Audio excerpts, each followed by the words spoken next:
Nós outros somos de Brasília, eu, Simone, Linda e Débora. E eu queria agradecer muito senhora Verônica e senhor Eduardo, esposo dela, muito simpático. E também agradecer ao Lautaro, motivo pelo qual estamos hoje aqui. É muito importante este tipo de reunião. Eu perguntei para duas pessoas que estão aqui se depois de primeiro filho com leucodistrofia, se foi realizado aconselhamento genético. E me disseram que não. Então, eu falei com Verônica ontem à noite, que famílias esperam de um encontro como este aqui? Qual a expectativa de vir aqui? E uma senhora me disse hoje em café da manhã que ela busca informação. E isso que é importante. Conhecer algo que está acontecendo em estudos de leucodistrofia. E esta informação vai nos ajudar a dizer o que temos que orientar as famílias. Eu sinto em nosso país uma desinformação muito grande sobre a doença, sobre o risco de recorrência, de reaparecimento e também falta de explanação para outros membros da família. Porque um exemplo aqui, uma senhora que está aqui tem um filho com adenoleucodistrofia e ela tem uma irmã. Eu perguntei, sua irmã foi examinada? Foi feito o exame genético? Não.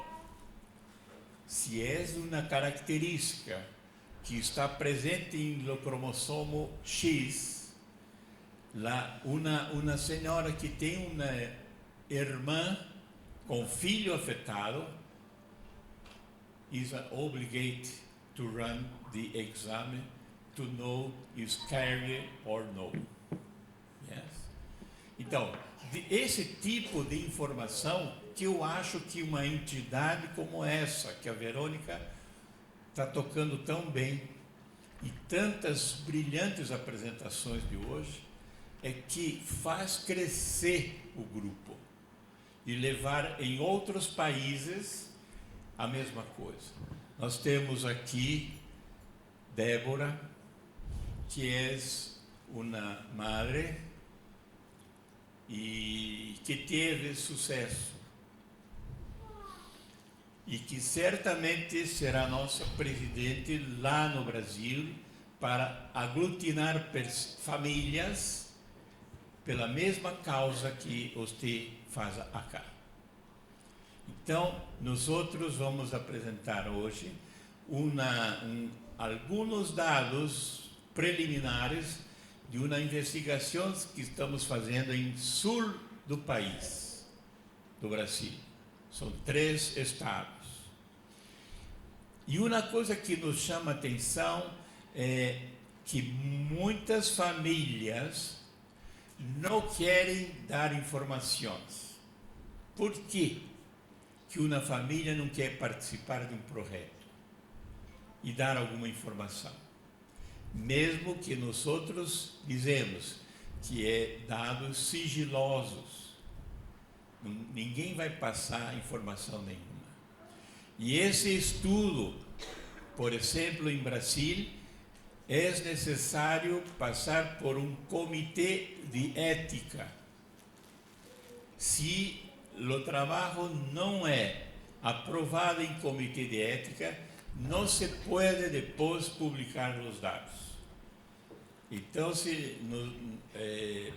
Simone e eu participamos de uma universidade.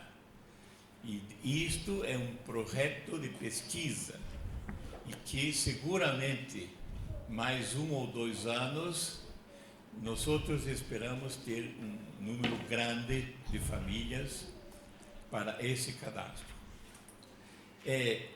Esse projeto vai ter um desdobramento que eu vejo que é muito importante, que é saber a qualidade de vida das famílias que têm filhos com adrenoleucodistrofia. É muito grande o número de casais que se separam depois do diagnóstico, ou antes, ou qualquer coisa assim. Então, nós temos que trabalhar com isso, com esse tipo de informação. É uma situação muito delicada, mas que precisa ser trabalhada. Na minha cidade, eu sugeri uma carteirinha, uma carteira, não sei como vocês chamam cá, uma carteirinha, com a foto, os principais dados da pessoa e, no verso, aquele código QR Code. Conhecem? O QR Code. Como se chama? QR Code. Quality Rapid Code. E tem todas as informações de adrenoleucodistrofia. Por quê? Vai no posto de saúde, fala para o médico, meu filho tem adrenoleucodistrofia e tal. Quando volta, 2, 3 meses depois, o médico é outro.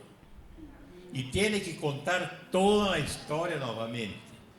Então, eu penso que o QR Code, o médico pode usar, não? Pode usar o telefone para fazer leitura dos dados principais. Por exemplo, alterações de trato digestivo alto, que tem dificuldade para engolir alguma coisa, né? E não sei acá como funciona, doutora, mas você acha que um QR Code vai ajudar?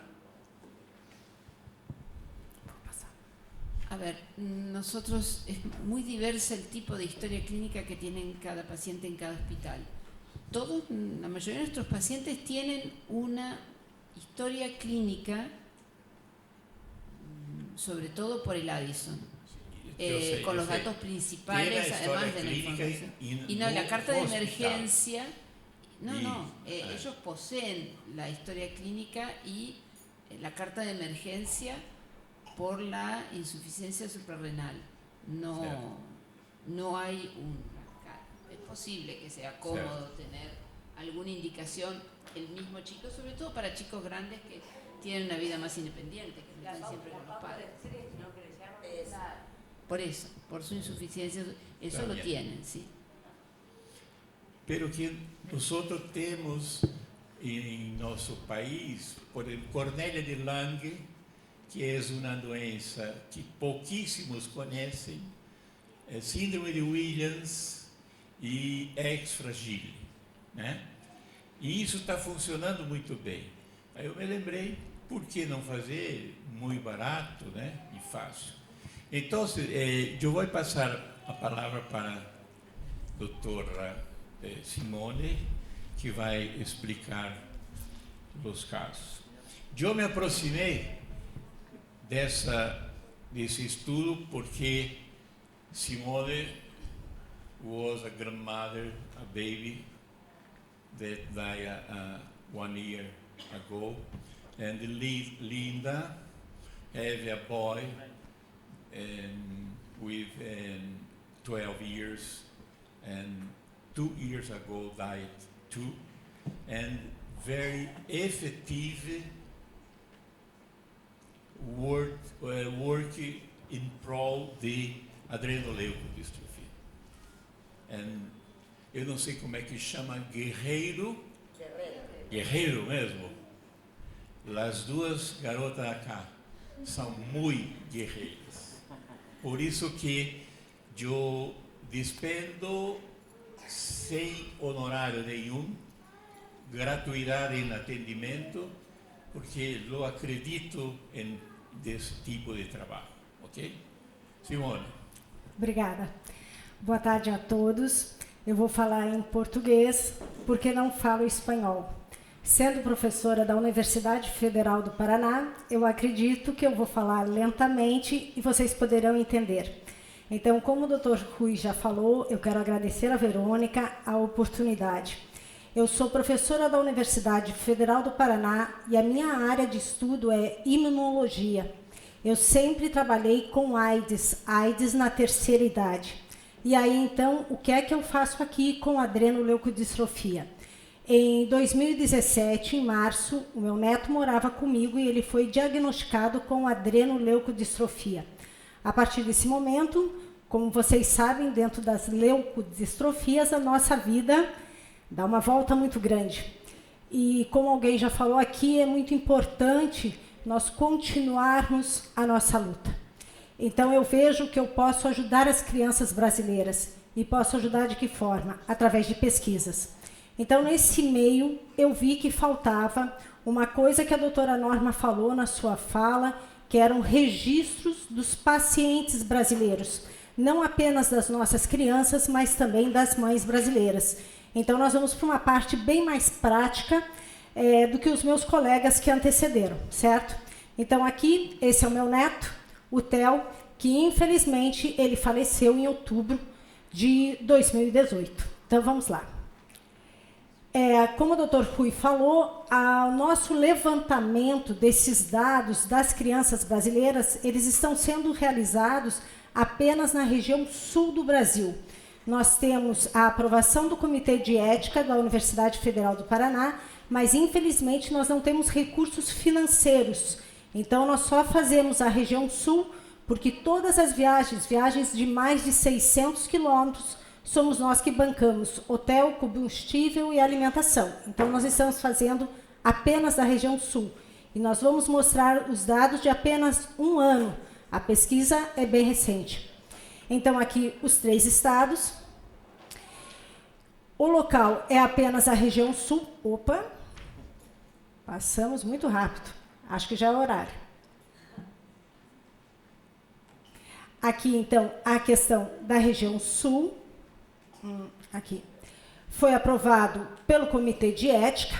E nesse nosso questionário, nós fazemos 56 perguntas. É importante esclarecer que sempre as perguntas o questionário é passado por um dos pesquisadores e de preferência sempre pelo mesmo pesquisador, porque até a entonação da voz pode confundir a pessoa. Então, para ter uma coisa mais estatisticamente mais representativa, mais correta.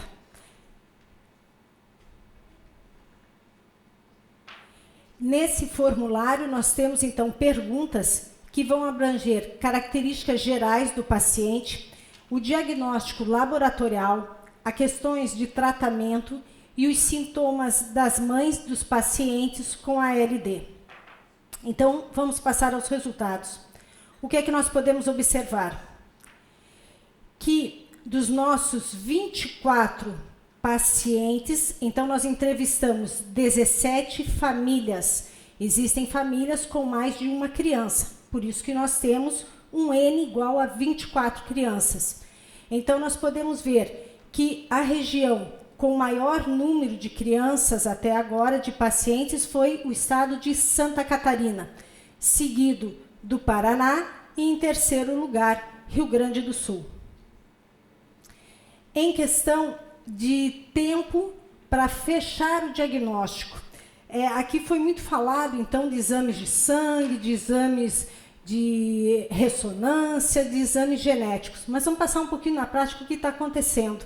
Então, vejam, no Brasil, normalmente, aqui nós temos uma porcentagem de 42% das crianças fechando o diagnóstico em 6 meses. Ao mesmo tempo, vocês podem ver que nós temos 8% das crianças que faleceram sem fechar o diagnóstico.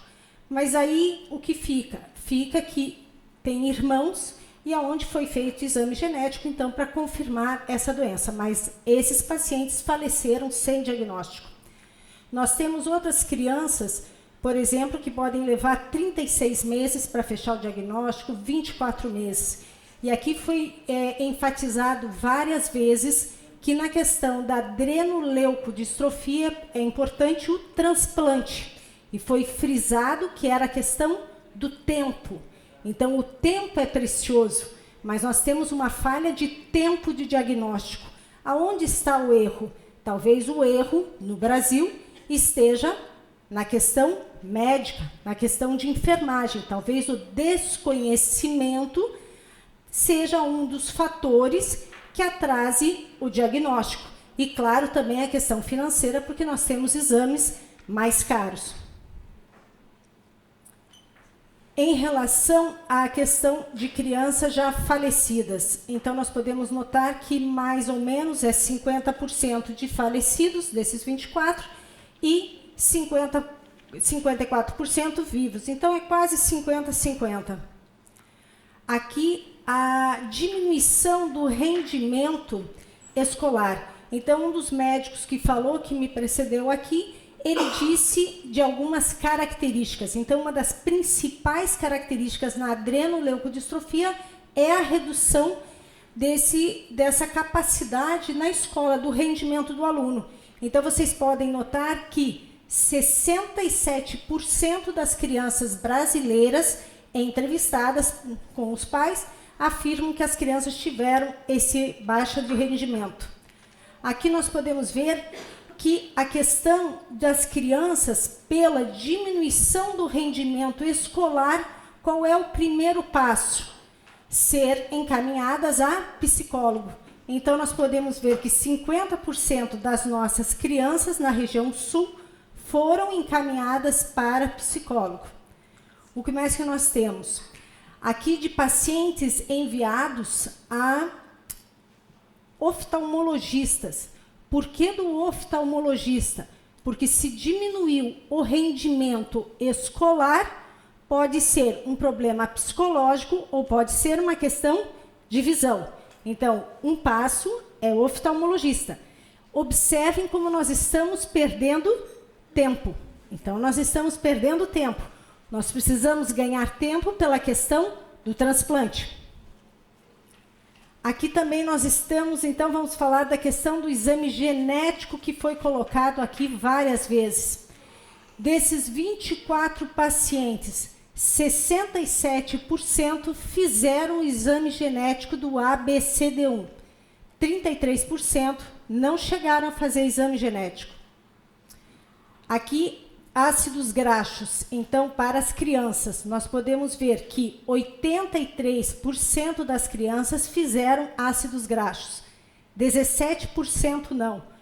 Quando estamos investigando adrenoleucodistrofia, nós temos como exame inicial, basicamente, eu acredito que a realidade de vocês não seja diferente, começamos por uma ressonância e começamos por um exame de sangue, onde a gente está observando ácidos graxos de cadeia muito longa. É um exame no Brasil relativamente barato, mas nós temos uma porcentagem de crianças que nem sequer fizeram esse tipo de exame. Em relação à ressonância magnética, que foi tão enfatizada, então os colegas podem achar 100% das crianças brasileiras fizeram a ressonância. Os nossos dados mostram, claro, uma porcentagem alta, 96%, mas nós temos aqui 4% das crianças que não foram submetidas. A questão do transplante de medula óssea. Então, nós temos na região sul do Brasil, 71% das nossas crianças não fizeram o transplante. E não fizeram por quê? Porque o diagnóstico foi tardio. Então, nós temos esses erros, essas falhas se repetindo. As crianças que fizeram o transplante, a maioria é porque já haviam casos de adreno na família. Então, a maioria, os que estão aqui dentro desses 29%, é porque existe um histórico familiar, certo?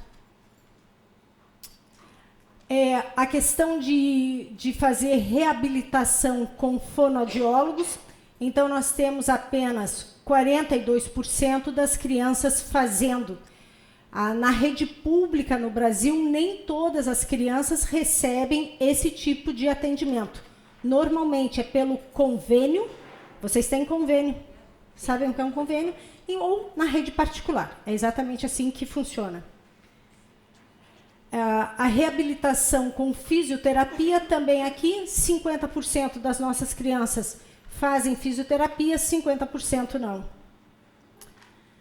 Gastrostomia, então nós podemos observar que nós temos uma porcentagem maior, 54% das nossas crianças foram submetidas. Traqueostomia, nós temos uma pequena porcentagem, 33%, mas esses 33% também é porque algumas crianças foram a óbito antes do procedimento, porque pelo SUS, pela rede pública no Brasil, é possível fazer esse procedimento.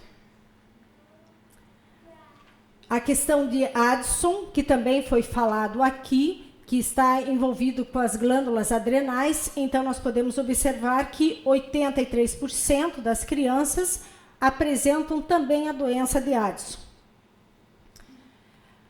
A questão aqui importantíssima, que o Dr. Rui falou, a questão do assessoramento genético.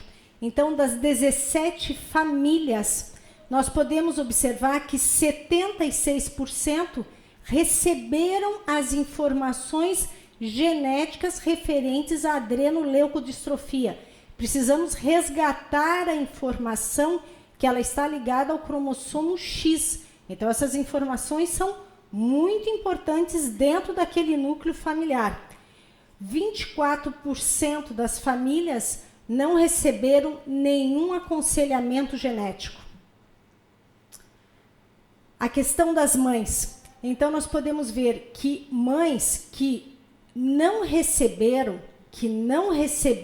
esse aconselhamento genético, que foram 4 mães, nós temos uma porcentagem delas que de 75%, é uma porcentagem grande, que engravidaram depois do diagnóstico. Então, elas não receberam o aconselhamento e elas engravidaram. A questão das mães que receberam, essas 13 mães receberam o aconselhamento, mas nós temos uma pequena porcentagem das mães que engravidaram. E engravidaram sem esse assessoramento médico, mesmo sabendo dos 50% de chance da mãe passar a mutação. Aqui, em relação à saúde das mães, então, dessas mães, nós temos 41% das mães brasileiras foram submetidas ao exame genético, 41%. Nós temos 59% que não. O correto seria que todas essas mães tivessem sido submetidas. Em questão dos ácidos graxos, é em relação também às mães, não mais às crianças. Então, nós podemos ver que 53% das mães foram submetidas ao exame de ácidos graxos e 47% não. Incontinência urinária. Então, agora a gente já parte para alguns sintomas destas mães. Então, o que é que vocês podem observar? Que em relação à incontinência urinária, 82% das mães entrevistadas relatam episódios de incontinência urinária. Dificuldade de marcha. Então, nós podemos observar que 71% das mães têm dificuldade de marcha. Então, nós voltamos ao que foi dito aqui anteriormente por um médico da Argentina, da questão da saúde, do atendimento a essas mães. Então, as mães portadoras da mutação, elas também podem apresentar dificuldades de marcha. Cãibras nos membros inferiores. Então, 71% das mães relatam esses episódios de cãibra. Nós temos perda de equilíbrio. Então, 76% das mães apresentam perda de equilíbrio. Eu chamo a atenção de vocês pelo fato que sempre a porcentagem até agora de mães com sintomas é muito maior do que das mães sem sintomas. Nós podemos ver a questão de incontinência fecal, aqui já é diferente. Eu acho que desconfigurou, mas não tem importância. A maior porcentagem, a maior frequência, a maioria das mães não tem incontinência fecal. A maioria tem incontinência urinária, mas não fecal. Aqui o resultado é diferente.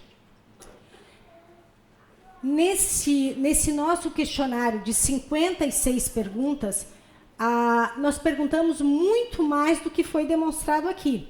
Mas para demonstrar as 56 perguntas, nós iríamos, né, para uma ceia à meia-noite. Então, isso torna-se impossível. Mas uma das questões é a questão da desestruturação familiar. Eu não sei qual é o panorama na Argentina, mas em relação a leucodistrofias, a adrenoleucodistrofias, uma grande porcentagem de mães relatou que existe uma desestruturação familiar. Essa desestruturação, ela pode ser desde um divórcio a discussões, um descompasso principalmente do casal. E aí uma das perguntas foi quanto tempo depois do diagnóstico é o tratamento, é a questão às vezes do transplante, então ficar no hospital 60 dias, enfim, o que é que gera esse descompasso? Mas aqui nós precisaríamos de um auxílio de um psicólogo para poder também acompanhar essa questão. Fazemos também uma das perguntas, quem cuida das crianças? Normalmente, quem cuida das nossas crianças, na nossa realidade, são as mães. Quem sai do emprego, mães também. Então, aí a gente vê pequenas diferenças, né, a questão de mãe e pai. Então, meu neto Theo aqui. Então, muitas graças. Vou mostrar alguns guerreiros brasileiros, algumas crianças não apenas da região sul, mas do Brasil como um todo. Então, nós temos aqui crianças todas autorizadas pelos pais, a questão de eu trabalhar as fotografias. Então, nós temos famílias no Brasil com 3 crianças na mesma família com adrenoleucodistrofia. Com 3 crianças, eu acho que nós temos uns 4 casos. Aqui também, mais crianças brasileiras. Aqui já temos um adulto. Crianças brasileiras. Então, aqui o filho da Linda, que está aqui presente. Crianças brasileiras. E aqui nós temos, os últimos são as nossas crianças do sul do Brasil. Não só do sul, mas também de outros estados, que foi possível a realização de transplante. Então, de criança de transplante, nós temos aqui a Débora com o filho dela, né? Então, que é uma das nossas crianças que conseguiu o transplante e que teve sucesso. Antes de encerrar, eu gostaria muito de tentar uma parceria com a Argentina. É um trabalho muito simples, eu acredito que possamos realizar aqui, e é importante, porque é ele que dá a base do que está acontecendo nas famílias, né? Nós não estamos aqui no encontro de famílias, nós precisamos conhecer qual é a realidade das famílias, sejam elas brasileiras, chilenas, argentinas, peruanas, bolivianas, mas é esse o nosso interesse. Então, para os pesquisadores, se tiverem o desejo de fazer a pesquisa aqui, nós estamos abertos para mostrar como é que nós estamos desenvolvendo o trabalho no Brasil. Muito obrigada pela atenção.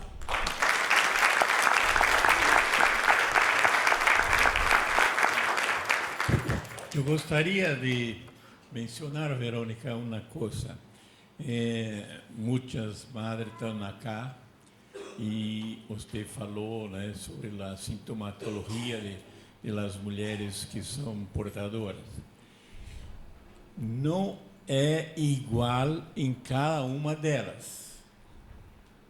Certamente a expressão é diferente, pero que existe um fenômeno que se chama-se inativação do cromossomo X. E as mulheres que têm 2, sempre uma inativa. Não necessariamente o cromossomo que tem o gene para a doença. Então, isso pode variar. A mulher é um mosaico em relação à inativação do cromossomo X. Uma outra coisa que queria mencionar é que a professora falou 3 crianças de uma mesma família. A mim, como médico geneticista, vejo que faltou uma atenção de prevenção primária para essa família e que nós temos que incentivar a necessidade de um aconselhamento genético quando surge o primeiro. Evitar, e fazer prevenção secundária, como ela falou, na questão de transplante, e fazer a prevenção nessa entidade, como estamos acá, de prevenção terciária, para evitar as comorbidades da própria doença. Então, assim, eu creio que podemos oferecer uma qualidade de vida melhor a esses ninhos. Linda, diga uma só palavra cá para o povo. Você veio de tão longe, ficou 3 horas no aeroporto, diga.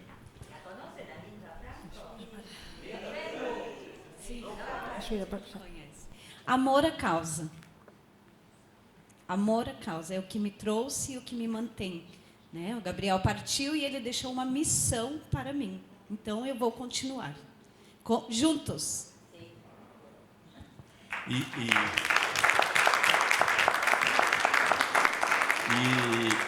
no Brasil fala muito assim que quando estamos juntos, somos mais fortes.